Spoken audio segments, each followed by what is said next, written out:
हम सब ने मॉनेटरी पॉलिसी और इंटरेस्ट रेट्स को तो फॉलो किया है, हम सब उसके बारे में जानते हैं। पर क्या आपको पता है कि उसके अलावा एक और बहुत इंपॉर्टेंट फंडामेंटल इवेंट है? नमस्कार दोस्तों, स्वागत है आपका एक्सएम की यूट्यूब चैनल में। मैं हूं आपका होस्ट कृणाल रिंदानी और आज इसी बहुत इंपॉर्टेंट फंडामेंटल इवेंट के बारे में जानते हैं।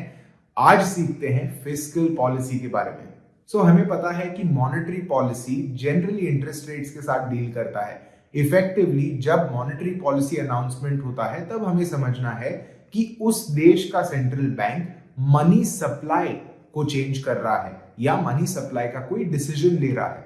मतलब क्या, अगर फेड चेयर आते हैं और फेड रेट डिसीजन में इंटरेस्ट रेट को चेंज किया जाता है तो उसका असर हम लोग मनी सप्लाई पर देखेंगे। एटलीस्ट यही उनका विचार है, यही उनका मकसद है।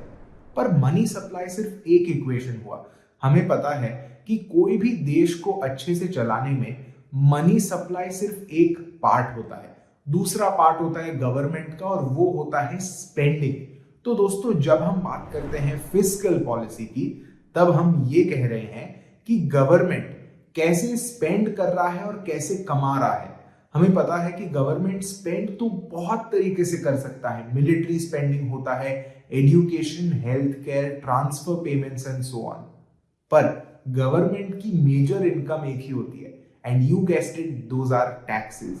तो कैसे गवर्नमेंट अपनी टैक्स पॉलिसी बनाता है, कैसे गवर्नमेंट अपनी फिस्कल डेफिसिट को मैनेज करता है, कैसे वो अपने डेट को मैनेज करता है, जनरली ये सब आता है फिस्कल पॉलिसी में। गवर्नमेंट का आप समझ सकते हो, गवर्नमेंट कैसे इनकम और एक्सपेंसेस को मैनेज कर रहा है वो।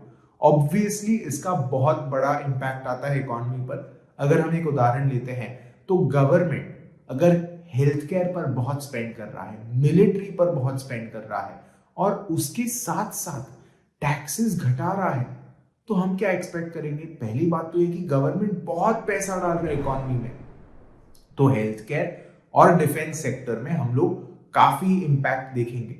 उसके साथ साथ टैक्सेशन घटाकर लोगों के हाथ में भी ज्यादा पैसा रह रहा है। ऑब्वियसली ये ग्रोथ के लिए कैटलिस्ट बनेगा और होपफुली ग्रोथ इसी हिसाब से ऊपर जा पाएगा। एसेंशियली यही इरादा होता है फिस्कल पॉलिसी का कि कैसे government long term targets of inflation and growth को मैच कर सके और बैलेंस कर सके, और उसमें उन टारगेट्स में जो शॉर्ट टर्म चेंजेस आते हैं और जो शॉर्ट टर्म फ्लक्चुएशंस आते हैं, जैसे कि हम लोग ने कोविड के समय एक बहुत डिफरेंट मार्केट सिचुएशन देखी। अब कोविड के बाद जैसे माहौल बदल रहा है, बहुत डिफरेंट सिचुएशन देख रहे हैं। इन सिचुएशंस में मॉनेटरी पॉलिसी काम आती है।